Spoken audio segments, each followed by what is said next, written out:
Denise Durson, Editor-in-Chief of Builder Magazine, and I'm here in San Francisco at the Pacific Coast Builders Conference. With me is Jeff Shore, President of Shore Consulting, a leader in new home sales training.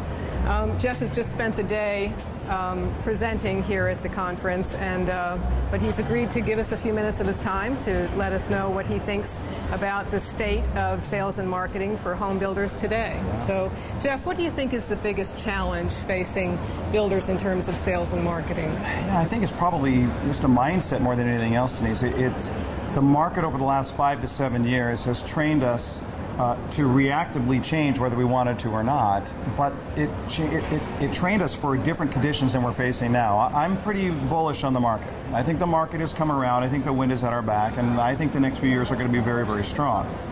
But the business practices we put in place on the sales and marketing function were designed for a market where it was very, very difficult to make a sale. It's not as difficult as it used to be, and we need to change some of the thinking that goes on in the business practices and the attitude of salespeople and of the culture of the organizations.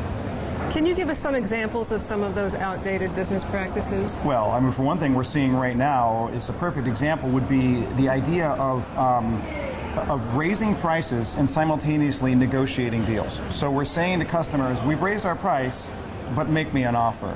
And I think that practice is going to have to stop at some point. There's a lack of credibility to a buyer who's going to come through to hear you say from the sales presentation, we've raised our price, only to find that you're taking an offer, which means the price increase really didn't stick.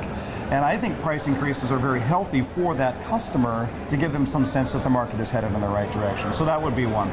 How do you think the role of the sales manager should be changing now in order to face the challenges? What we're seeing is that the sales managers over the last 5 years, as we cut and cut and cut, right-sized, if you will, everything landed on the sales manager's desk. So as somebody who spends a lot of time in the consulting role working with sales managers, I'm seeing sales managers who are dramatically overburdened with meetings, with paperwork, with administrative issues, and there is nobody to go out where the action is, where the buyers are, and to work shoulder to shoulder with the salespeople. So the salespeople, I think, in many cases are feeling a little bit lost right now. They're not getting the support that they need.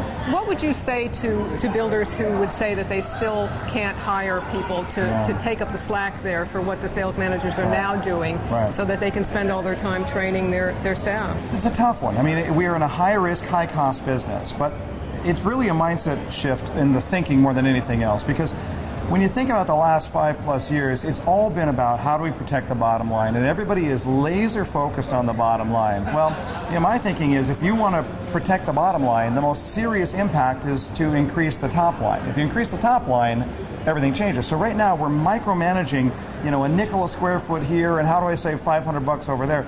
But we ought to be thinking about how we add 4 figures or 5 figures to the top line. And to me, the support to the sales manager that allows them to get those incremental sales that they weren't going to get makes it pay for itself, whatever you have to do to build that support. Build your support team to add to the top line. The bottom line will take care of itself. That's great advice. Thank you so much for taking the time to speak with us. Thanks for having me. Thank you.